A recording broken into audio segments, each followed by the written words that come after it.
customer service, done right, can be your company's single biggest competitive advantage. Welcome to the Customer Service Revolution. Join customer service authority and best-selling author John DeJulius as he interviews leaders who are revolutionizing their industries. This is more than a podcast, though. It's a movement. The Customer Service Revolution is a radical overthrow of conventional business mentality designed to transform what customers and employees experience. If you are a revolutionary customer service leader who's ready to stop competing on price and obsessed with building a brand that people cannot live without, this podcast is for you. Have you heard about our newest book, The Employee Experience Revolution, written by John DeJulius and Dave Murray? It's all about everything businesses need to succeed these days: how to increase morale, retain your workforce, and drive business growth. Order your copy today at thedejuliusgroup.com and receive a limited time bonus: 15 pages of interview questions designed to gauge an applicant's service aptitude potential. Get your copy today. Welcome, revolutionaries, to the Customer Service Revolution podcast. I am John DeJulius, Chief Revolution Officer of the DeJulius Group. On today's episode, we will be sharing a pre-recorded presentation by Dave Murray, Vice President of Consulting with the DeJulius Group, and myself on the critical topic of interviewing for customer service rock stars. To truly be a customer experience rock star, your employees must genuinely like and care about others. Your hiring process must recognize those who do and don't. Learn key interview and conversation techniques that help you recognize potential employee candidates who enjoy being around others and serving them. I am positive you will enjoy this presentation. Need help getting brilliant at the basics? Contact Claudia at thedejuliusgroup.com and find out how the team of consultants at the DeJulius Group can help you get there. Welcome, revolutionaries, to our presentation on interviewing for customer service rock stars. Welcome, Dave. Hello, John. Co-author of the Employee Experience Revolution. Greetings. Good to see you again. So this is one of our webinar series that is the first and third Thursday of every month.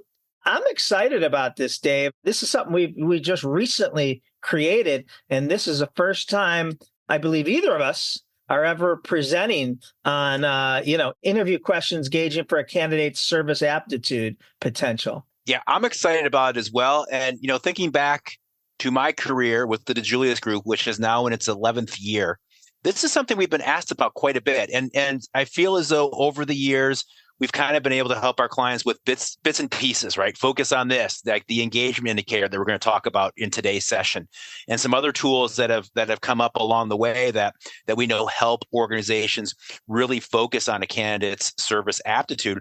But we've never had such a comprehensive review of it, never such a comprehensive list. So this is really exciting. So let's talk about, for maybe people who are unfamiliar with what service aptitude means. And just a disclaimer, these questions that we're going to be sharing with you are just for gauging potential candidates' service aptitude potential.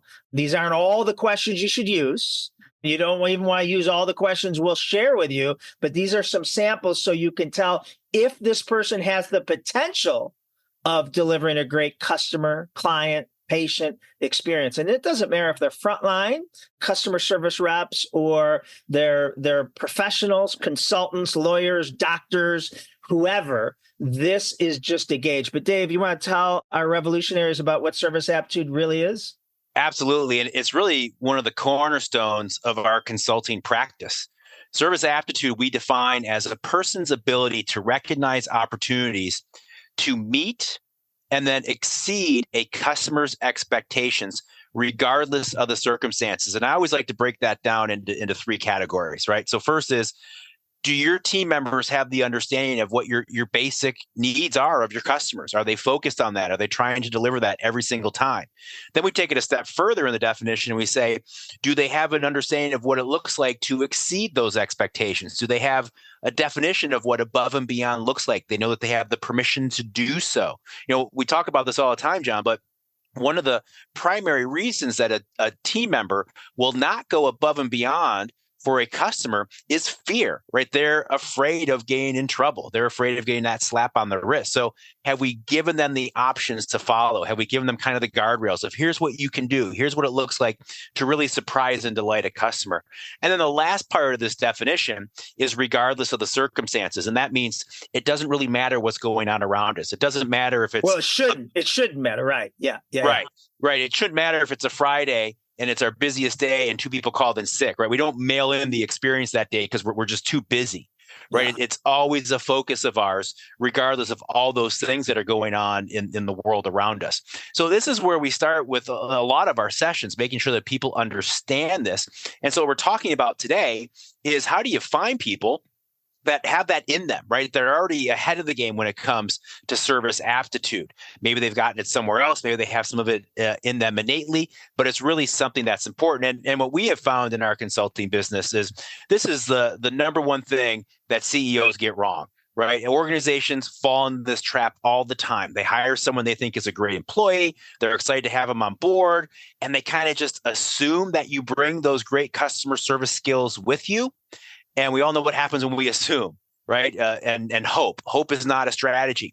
So the best organizations out there are really focused on creating this content, creating these standards, and then making sure that all of their team members are trained on those. And that's really what service aptitude is at the end of the day. It's the collection of all the customer service, all the experience training that you have developed, and making sure that all your team members are up to speed on that. And here's the thing that's a little scary about service aptitude, John, is we always say we get it from 3 places.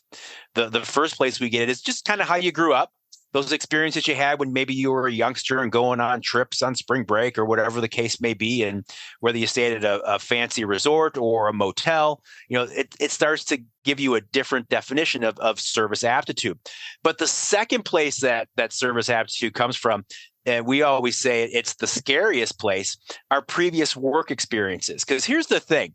If you're not focused on creating your service aptitude, developing that training for your team members and giving it to them, you're literally relying on where they worked last for that service aptitude. And we all know from the experience that we get today as consumers, that may not be such a good thing. There's a lot of organizations out there right now where the experience is not a priority, and you can feel that as a consumer. So relying on that is usually not a good way to do business. Then, of course, the third place we get our service aptitude is our current work experience. And that's what we're talking about today, delivering that to our team members so they have that knowledge and they have that consistent base to go from to deliver the experience that we want them to deliver. So what we're talking about today is where can we find some people that maybe are ahead of the game? They already kind of have that within them that we talked about already. They're going to Well, they have the potential, because I like to say a lot of people won't have the service aptitude primarily because of the first 2 things. We can't control that as leaders, what their people's backgrounds are and where they worked. But if they have the potential, and that's what these questions are for, then a phenomenal customer experience training will help them get to the top. But if you don't love people, all the training in the world isn't going to change that. Right. And here's the key too, that organizations have to remember. It's not the employee's responsibility to come to you and have high service aptitude. It's your responsibility as an organization to develop it and give it to them. And that's where so many organizations make the mistake, right? So they actually have to go through the process of having it and then delivering it to their team members. And again, to your point, John, if we hire someone with the right attitude, then they're gonna jump onto this. They're gonna love it. They're gonna say, I'm in the right place, and they're really gonna be a rock star when it comes to your customer experience. This is the quote I posted a while back that got so much that inspired me to sit down with you and work on what we're presenting today.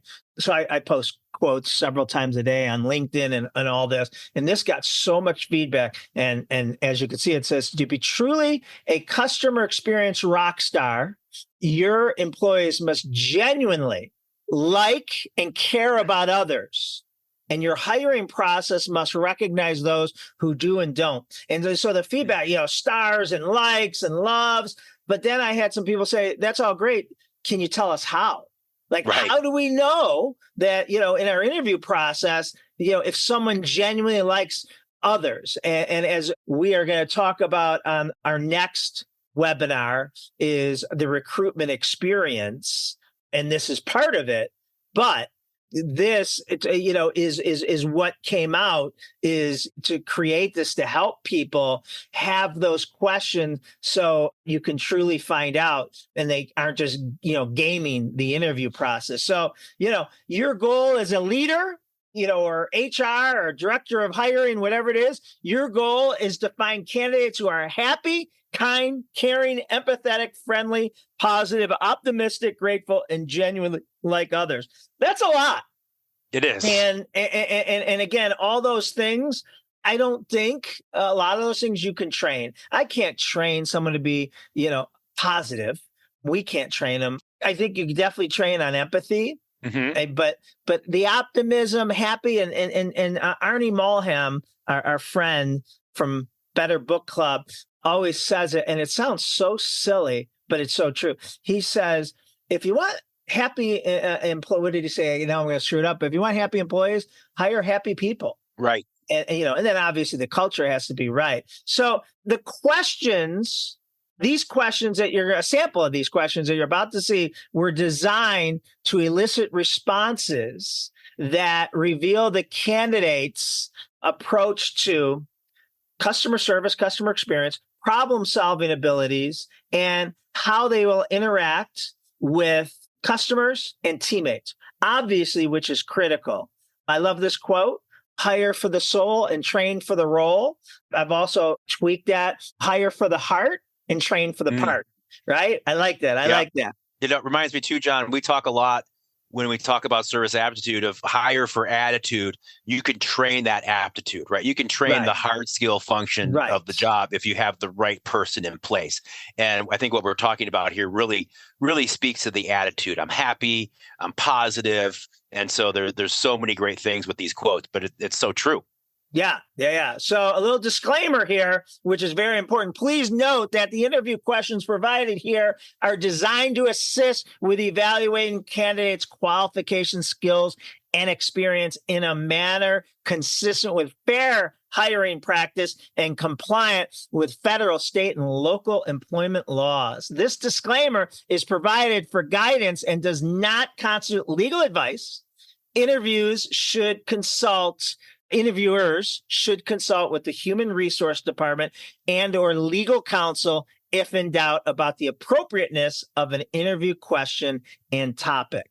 That costs us about $750 from our legal team to write up. So I'm sure it did. So one of the things that we really want to be doing during that interview process is get an idea of a measurement, if you will, of how often that candidate is smiling, appears happy, showing enthusiasm, kind of naturally engaging with us. How often is that happening, right? So often in an interview, a kind of a typical interview scenario, I'm the interviewer. I have my list of questions. I'm working down my list. I'm writing down answers. I may not really be paying attention to how you're answering. Yet that's such a critical part of this if we're trying to really hire on their customer experience skills, if we're trying to get a gauge of what aptitude they have. So it's really something that we recommend that people focus on. This is usually an aha for a lot of people. Very often they're not thinking this way. How are they actually coming across in that interview? Are they making eye contact with me? Are they smiling? Is this feeling natural? Or is it kind of feeling more canned, where I'm just kind of throwing out the answers that I think you want to hear from me? So this is a great place to start. I love this. I know in a couple of slides, John, we're going to have the engagement indicator, which is kind of a tool that helps people track this. And this this is usually an aha and a tool that people take and put into practice almost immediately. So be thinking about this as we go through these questions. And we've broken them down into categories. Yep. The first category is, just measuring, looking for, how genuinely happy they are and optimistic without just saying, hey, Mr. Murray, are you a happy person? What are you going to say in that interview? Of course I am. I love life. So these will help us doing it. So one of my favorites is, how are you doing today? And, for me, Dave, that's a pet peeve. I don't care who I ask. I usually get, fine, so far, so good, it drives me crazy. I want something stronger. I want to be around. And listen, they're going to be at their best on an interview, right? It's a first date, right. And the first date back when you were courting Tracy and trying to get her to fall head over heels in love with you. I still believe you have a chance of that happening, Dave. But thanks, John. I'm sure you opened the door for Tracy and probably paid for the first few dates, and so whatever, is or is not happy on the interview process is only going to get worse when they go out there and talk to our clients. So if they're honest enough to say so far, so good, or fine, good, I hate those things. I hate it. I want a better answer. I don't want to go off into a total soapbox here, but 150,000 people died yesterday. That's a true every day. Yeah. Assuming you're not one of them, if we're talking to you, I think you're doing pretty good. So, that's even my measurement of who I want to be around, work with, and do business with, is how happy are they, looking for a better answer than fine or good. So, John, just a quick side note, since you brought up my lovely bride, Tracy. Yeah. I don't know if you know this or not. Some people know this, but ironically, the first time I met Tracy was in an interview. She came in for an interview with my department. I hired her before HR gets all in a tizzy. Right. We were both dating other people at the time. She worked on my team for a while. I then got promoted and went to a different team within the same organization. This does not sound like it's going well. And then we went on our first date. So everything was after you were in different departments. Yes, I was on a different floor of the building. Never saw her that often, and that's when we started dating. And did you open the door for her? I did. And pay for the first couple? I did. 100%. Good. All right. You want to take us through the next question, Dave? Yeah, I love this question. And again, it's not always the answer the person gives us, but it's kind of their reasoning and maybe the explanation they go into after they give you the initial answer. But what is the best thing about people and customers, right? That's going to tell you so much. You're going to interview some people that are maybe coming from a bad organization, a bad experience within their organization. Maybe they're in a job where they're in the hot seat and getting yelled at all the time. This answer can give you so much insight to their thoughts and process when it comes to customers, right? Some people are coming from organizations where customers are the bad guys. They spend their whole day trying to stop customers from getting away with things and put them in their place, right? So a lot of things come with this answer. So again, you have to answer the question and then really pay attention to not just the answer, but also maybe some of the explanation behind it. And what they don't say, if they struggle for answers here, what's the best thing about people and customers? Right. I don't know. Yeah, 100%. Now, here's the opposite, which, they may, have a mouthful to say is, all right, you answered that. Tell me what the worst thing about people and or customers are. And if they're, a little bit more enthusiastic or have a lot more to say, I feel they're going to be a challenge. They don't have a good outlook on other people. Right. Don't be surprised if you hear something like, oh, boy, let me tell you about all the jerks that walked in the door at my old place, because you might hear that. Right. And that's a telltale sign right there about their attitude. And that may not necessarily be an attitude that you can change. Correct. And then you want to talk about this, Dave? Yeah. What is something you love to do when you're not working? So this really Why are we asking that, Dave? Well, it gives us so much insight into their personality. Again, if they really are a people person, right? Are they going to say that they love to go out with their friends? They like hanging out at the coffee shop, whatever it is, or do they just go back to their apartment and sit there alone and play a video game? Not that there's anything wrong with that, but it really gives you Breaking Bad. Yes. Just catching up on their shows and just binge watching everything. It just gives you a little more insight into their personality.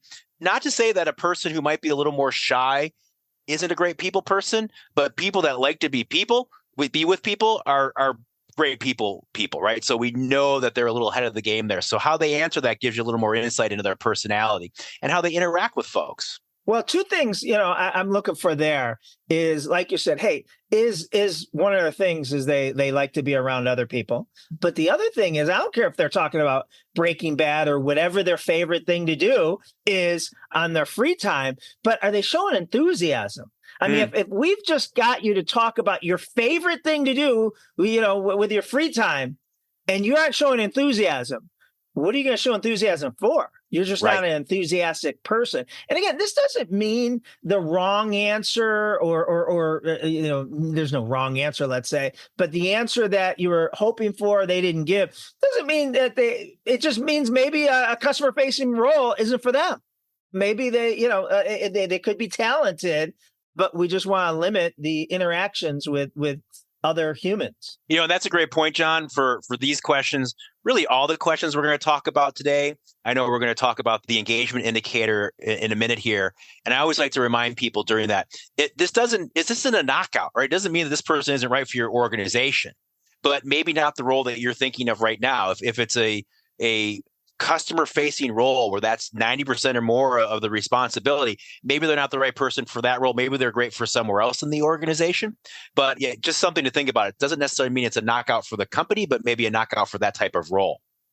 Another great question is, do you think most customers who complain are legitimate? And, I just like this to find out if they think, people are just trying to get away, if they're paranoid or naive. And I guess it's all based on your culture. In my culture, I want my employees to be naive. We always go back. We don't want people punishing 98% of what 2% are trying to get away with. So, again, our questions may not be directly, you may not directly agree with them. You may want a different answer, but I don't want someone I don't want to hire someone that thinks customers are out to get them. And here's another thing that I'll add to this one too, which I think is pretty relevant these days, is this whole idea of Karen culture, right? There's this mentality of there's just another Karen, just another person yelling at me. And what happens is, and I've seen this happen firsthand, is a lot of legitimate complaints don't get heard. They don't make it to where they need to go because it was just another Karen, and that Karen could be one of our best customers, but that frontline team member doesn't know that. And that person may have had a very legitimate complaint, but that's going to get squashed because of the mentality that front-facing person has with that customer. It happens a lot in today's day and age. And here's the thing. I don't know what the male equivalent to Karen is, but I've been a Karen. Right? Sure. At times, and I think we're all fooling ourselves if we say, we haven't been. And sometimes it's legitimate. I don't like what's going on here. Sometimes it's a tip of the iceberg of my day or week or month I've been having, and that I take it out on this person. This was the breaking point, but I may be overacting in that situation. It doesn't matter. We could all be whatever the characteristics are to describe a Karen. I know I've been, but I'm a pretty good customer. And I believe, most Karens or almost all of them are a pretty good customer. All right. You've been teeing this up, Dave. Here I have been. I love the engagement indicator. Again, this is something that a lot of times when we're in workshops with our clients, people see this and it's an aha moment. They can't wait to use it in their next interview. It's really just a little gauge, if you will, to help you keep track of some of the things we talked about already. So while you're asking those important questions, while you're getting to know the person, really understanding maybe some of their hard skill qualifications that they're bringing to the job, mixing in some of these questions we're talking about, you're actually keeping track of how often they're making that eye contact with you, how often they're smiling during the conversation, how often they're enthusiastic, like John just mentioned before, that even if they're telling you something that they do on their free time, are they excited about it? And then how often are they engaging with you naturally? Because here's the reality we talked about already before. If they're not able to do these things when they're there selling themselves to you, chances are good they're not going to be able to do it on behalf of your brand with a customer, right? It's probably just not in them. And again, doesn't mean they're not right for the organization. Maybe they're not right for the customer-facing role that you're looking to fill.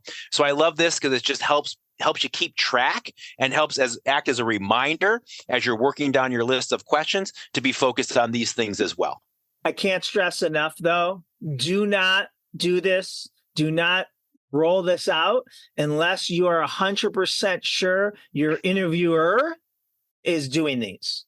Right? I mean, if I'm interviewing you, Dave, and I'm just like, Dave, tell me about a time when and I have no enthusiasm. I'm not making eye contact. I'm not being engaged. So it's unfair to use this if you're not sure. Now, if the interview's you, if the interview is awesome, they possess all these things, which hopefully your person doing the interview or many people doing the interview are aware of this. And they live this and model this. Well, now I can hold the interviewee accountable that they're not matching my enthusiasm. They're not making eye contact with me and all these things. So love that. And listen, when we talk about making the interview process ungameable, none of this is to trick the interview. We want the candidate to do well. But we also want to make sure that we don't find out in 3 months or 6 months that this candidate, is lousy, doesn't like to be around people, doesn't play well with others, is very cynical and all those things. So that's what these interview questions are. If you enjoy what you're learning on the Customer Service Revolution podcast, you'll love our weekly newsletter, The E-Service. It's full of great customer experience tips and stories, includes special offers, webinars, and more each week. To sign up, head to tdg.click/eService. That's tdg.click/eService, ESERVICE. Enter your preferred email address, and you can look forward to great advice from John in your inbox every Wednesday. The next category is finding out if, the candidate genuinely like other people. Dave, you want to start? I'd love to. So this first question is, think about some of your favorite people you have ever met, such as friends, family, colleagues, etc. And I love this one because it gets them thinking about the positive. Then you follow up with what characteristics did they possess that made you like them so much? So what about them really stood out to you? What about them attracted you to them? And it really helps you understand how that person thinks, especially when it comes to dealing with people. And if they do find qualities that they generally like in others, because they may not. Some people may struggle with this. Some people may have to really, really think about this. The other thing that comes to mind with this question, John, that I love, it reminds me a little bit of the exercise that we do in our consulting practice, outlove the competition, right? So a lot of times it's real easy to complain about customers, complain about people, and that can become contagious, especially in a work environment when people are close together, whether they're in a phone center or working together behind a counter. You can really easily start to pile on about complaints. That exercise really kind of puts it on the ear and says, okay, instead of the negative, tell me about the customer that you love to work with the most. What was so great about them? Who do you love to pick up the phone and it's them on the other end? So just a different way of thinking about things, but this really opens up some conversation about why they are a people person. Well, also, what are those characteristics that you like so much about I call it my Mount Rushmore of people. And at least two of them, Eddie Chaffetz and Larry Gold. And my reasoning for why I like, my people who I put in the Hall of Fame, Mount Rushmore, because I want to model, and typically you want to model those characteristics. You'd be surprised. Some people will look up to people, and the reason why might not be something that you want your employees to have. Another one, would you rather work alone or collaborate with a team? Sometimes people, if they're honest, will say that. And again, now you go back to, are they right fit? Is this, for a customer facing position, or will they be good with a team? There's not a lot of positions that is isolated, so that's an important one. And then how demanding do you think customers are today? kind of goes back to that earlier one. And a lot of them are basically asking the same thing. Do you think that, customers who complain most are legitimate? So, Dave? Yeah. And I love this one. Are people getting better or worse? Right. What are their true thoughts on that question? I mean, a lot of people that are exposed to social media for a good chunk of time, you see a lot of videos of arguments, complaints, etc. So it's really interesting to see what their thought process is on that. And it also probably speaks a lot to their environment that they're coming from and the attitudes they develop because of that environment. Remember, when you're talking to a potential new employee and you're talking about service attitude related things, a lot of what's going to come up is where they've been in the past, right? That training or lack thereof that they received from their last organization. And that's where usually these bad habits are created, these bad attitudes are created. So in a lot of ways, you're trying to weed that out a little bit because they may already have that built into them as a bad habit from working elsewhere. And it's real important here. You don't want a one-word answer. So if I ask, in your opinion, Dave, do you think people are getting better or worse today? And you may say better or you may say worse. Don't say anything. Or can you explain? And where's that coming from? Why do you think it? Again, I want positive, happy people who see that people, obviously there's hopefully a small percentage of people that are bad actors, but for the most part, I think people are great. And I want people on my team that think the same thing. I love this quote by Chip Conley. I call it the friendly indicator. And it says, Chip, who is a former hotel owner, who I now believe is maybe the chief experience officer of Airbnb, says, I can get a true sense of any place I walk into within seconds by observing the quantity and quality of the employees' smiles.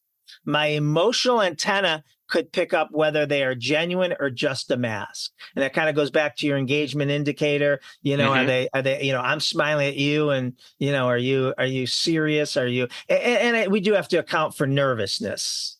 Sure. But, those things. So talk to us about looking for kindness and caring. Yeah. A couple of questions on this list to help us find how kind someone is, how caring they are for others. I love this first one. When did you last make someone's day and how did you do that? Right. So we call it a day maker. There are people that are out there looking to do that on a regular basis. We talked about previously about the science behind it, the dopamine and all the things the day maker dopamine, the helper's high. Yeah. Yes. Yeah. And so, we want people that carry that as an attitude. And so when did you last make someone's day? If they really have to think about it and it's really not a goal of theirs, then maybe they're not the right person. If it comes to mind that they did it recently and they can tell you when, obviously it's something that is near and dear to them, something they focus on. And then the follow-up question. I do believe, Dave, that if you're this type of person, you will have a specific story or several, but also I'm looking for besides the story, right? I helped an elderly woman in, or out of a restaurant and to her car. Great. But besides, I want to see your enthusiasm. I want, I want you to say, oh, it was just this past weekend. I was at a diner, right? I want to see that, that excites you. Right. And the follow question, how did it make you feel? Right. Obviously, as we've talked about already, the day maker is the one that gets more out of it. Of course, the person who had that thing happen to them, that day maker happened to them, is happy and that's great too. But it's really the day maker that gets the most at the end of the day. And so are they appreciative of that? Are they knowledgeable of that? Did they feel that? The type of people that we're looking to hire, they know that, right? They know that they're going to get much out of it or more by doing that for a customer or for whoever that person is. So it really just kind of gets an idea of where their mindset is on that. Because, quite honestly, some people might see that as a waste of time. And is that someone that you really want on your front lines? I love asking this question to potential employees and then existing employees in our workshops is, after coming in contact with you, Dave Murray, how do you want your client to feel emotionally? And what you really want to do here is, Dave Murray or whoever might say, happy, satisfied, peace of mind. And then how are you going to do that, Dave? Like, what specifically are you going to do in that 30-second interaction or 10-minute interaction. I'm looking for specifics and if they have it. And then the follow-up question with that is, how do you want customers to describe their interaction with you? So if I'm interviewing Dave and I say, Dave, let's say you just hung up, depending on the position, you just interacted with, you just met with a client of ours in the future, and then I call him up and said, I believe you spoke to Dave Murray today. What do you want them to tell me when I say, tell me about how was that? And, that's really important too. Do people think this, out? And again, you got to be a little bit more specific and push back a little bit. Okay, Dave, that's great. How are you going to make sure they feel that way? Instead, just that they were really happy with Dave. He was really smart. Okay, Dave, what are you going to do to ensure that they are happy or that they feel that you are, the smartest consultant or sales rep or whatever it is? And just to make sure, these are just, again, I want to reiterate, these are just some options. And we're only showing you maybe a third of all the questions we have. And we don't expect or recommend that you ask them all these questions. Maybe you can, over the course of you doing 2 or 3 interviews, you can say, all right, I asked them, these, the next person, if you want to ask them these, you can get more done. But now we want to measure their desire to be great at customer experience. So on a scale of 1 to 10, Mr. Murray, 10 being the best, how would you rate yourself for delivering customer experience? What are we looking for here, Dave? Well, we're looking for self-awareness, right? We want people that know that it's important, so it's a focus of theirs. We want people that know there's always room for improvement, right? If you hear I'm a 10, I'm always a 10, everyone tells me I'm 10, maybe you need to go a little deeper, because that may not be the case, right? Sometimes people that think they're at the best don't always understand or have that self-awareness.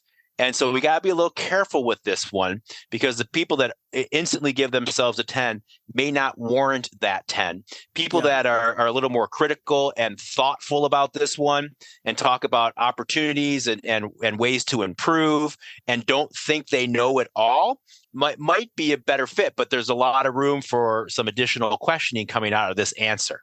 Now, this is a tricky question for the candidate, because they might think they have to say 10 in order to get the job. And so I want to be understanding and that they are going to say that. And then on the flip side, if someone says a 6 or a 7, make sure you follow up and say, why do you say that, Dave? Because, in our world, the better someone is at customer experience, the harder they are on themselves. I know, Dave, if I asked you, you wouldn't give I know you wouldn't give a 10. And, and a lot of people on the DeJulius group, or even John Robert Spot, wouldn't give them a 10. While the rest of the world, I think, would give them a 10 almost every time. We're very hard on ourselves. So if someone just says, a 6 or a 7, A, I love their honesty. But B, don't say, well, I don't want them on my team. Say, why? And that answer of why. Because, usually I'm pretty good, but I got to tell you, one time last week, I was a little distracted and I wasn't totally present, right? I'm okay with that. Not that I want them to repeat that behavior, but that they're not hard on themselves, that their standard, their bar is so much higher than anyone else's. So I like that. And then this is, even if they do give a 10, right? Well, Dave, do you feel that you need a training on customer experience? And obviously, this is an easier question to grade someone. And if they say no, that would scare me. I don't care who you are. We could always be better. We can always be better. Well, not only that, of course, we can always be better, but we would hope that we would find people that understood the fact that maybe I'm good, but I need to learn the culture here. I need to learn what the experience is here at this organization. I'm not part of the organization yet. And I need to understand what our guardrails are, what our standards are. So I have some learning to do to live up to becoming that 10. I think that could be a great answer, a great observation that a candidate could have. And staying at the 10, right? I mean, what do I preach annoyingly on every consultant call? What do you preach? What are you consuming?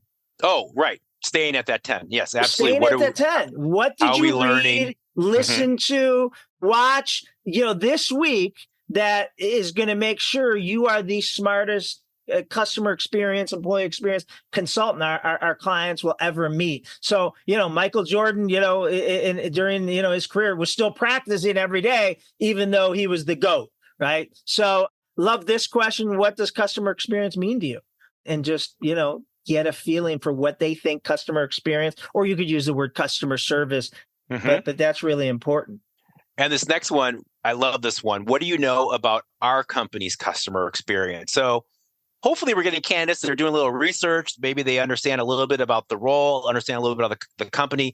Do they know your reputation, right? If you are known for providing a great experience, if it is part of your values, if it's important to you, if you've gone through the trouble of creating service aptitude, someone should know that, right? And for a lot of great customer experience focused people, they should want to be there, right? That should be something that attracts them to your organization. So do they know about that? Have they done their research? Are they just looking at this as another job, or are they seeing this as an opportunity to really be great at something they enjoy doing? Yeah. I really like that. What I want to hear as a leader or an entrepreneur is a couple things, that they made an investment in this interview and they did research, and your reputation for customer experience is one of the reasons why is a major reason why I'm applying. Right. That's all I want to hear. I mean, that you get the job almost right there. And the next question is, and this is for our clients who all have this, is I'm going to show you, young Dave, our customer experience action statement and supporting pillars. And so here's one of our sister companies, John Roberts Spa, to be the best experience at our guest day. And how you do it is know more, love more, give more. And, you might give some context, but I just want to say, young Dave, who I'm interviewing for a front desk job or anything, what's that mean to you? And just hear if that means something. And if they say, yeah, this inspires me. I love that you support and give permission and autonomy to your employees. I've heard stories, or I've been a customer, or I've been on the receiving end. So love that. And just to let people talk about that. Next topic that you can have questions for is empathy. And again, this is for our clients who have created their own day in the life of a customer video. And we learned this, I think, who was it from, Dave, that did this, that we never thought to do on an interview process? I think it was the Maids International. It was the Maids International that started using this during the interview process because they wanted to see the candidate's reaction. Yeah. So I'm just going to show a few seconds because I don't want to waste the time, but yeah, we never thought to do this. Now we'll show them the day in the life of our customer video, and just to see. And so I'll let me play a little bit. So if you haven't seen that, the full thing, we have hundreds out there on our YouTube page. You can find it, the John Roberts Spa, the DeJulius Group, the New Day. There's so many great day in the life of a customer videos that we've helped companies create. And basically, we don't want to say anything about it. Let it watch, let it sink in, and see if they have a blank stare and kind of like, yeah, okay, what else? Or they're moved. And, that video moves most people, and if you're not moved, there's probably not a right fit versus this is why I want to work here. Yeah. And here's the other thing that I love about using your day in the life video or using your action statement as part of the interviewing process. It's setting up the fact that you're different than other places, right? We have these tools in place. We utilize these. These are important to us. We're actually sharing it with you during the interview process because the expectation is that you'll live up to these things as well. So it really kind of sends that message early about the importance of the experience. So it serves so many great purposes when you use these existing tools. All right, a few more here. Can you tell me a time when you showed empathy for a customer? I mean, that's obvious, and hopefully they have a good story. If a customer overreacted to something minor, how would you handle that? Right. So again, are they being empathetic? Are they putting themselves in the shoes of that customer? Or are they just saying, oh boy, here's another one going off the rails. Here's another complainer, whatever it is, that it's a trap that's easy for a lot of team members to fall into if we don't have the culture to make sure that they don't. And so it's interesting to see how they respond to this one based on their previous experiences. And a sample from our last category, sample questions from our last category that we want to try to measure is curiosity, right? So how would you get some, I love to ask this is, all right, Dave, I'm interviewing Dave. And I say, Dave, picture this, that I got, someone in the room next to us, and 3 different people are going to get 3 minutes to go in and speak to this person. And you're one of the 3. And at the end, we're going to hear from him who he liked the best, right? Pressure. You get 3 minutes, or I don't care what it is, but 3 minutes is a good time. Each of you get 3 minutes. All right. What would you do in that 3 minutes to make sure he or she said that Dave Murray guy was my favorite? Right. And so, the best answer is, we ask them questions about them. Right. I mean, Right. What else? I mean, what else could you do to go in there, tell them about, how much I love baseball, or how I just got arm surgery, or, my, whatever, but go in and just ask questions. Love that. And, another thing on that, John, that is not new, right? I just had a conversation with some of our clients down at First Federal Community Bank. We were doing some work recently, and we were talking about this and service aptitude and being curious and asking more questions and chatting about ourselves and that Right. customer interaction. I mean, that dates back to Dale Carnegie and How to Win Friends and Influence People. Came out in 1934. Right. And it's still the case today. And It's so the Bible. yeah, it's proven. It works over and over and over, yet not enough people focus on it. And then Right. Yeah. the other question here on curious, I love this one. What would you like to ask about me?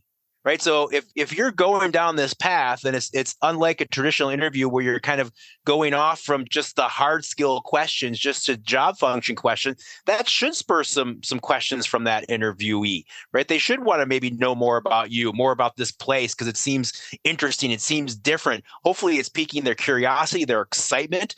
So you should expect some more and maybe some different questions than you would normally get at this particular part of the interview process. If they want the job, Dave, if they're really interested in the company, again, our next webinar is going to be on creating a recruitment experience where we want those rock stars to be dying for the job. But if they really want the job, they should ask questions. They should take an opportunity. We should have to cut them off. Dave, how did you start in this business? And where did you start? And, questions like that. If their only question is, Mr. Murray, who's doing the interview, when will I hear if I got the job, or what's next steps?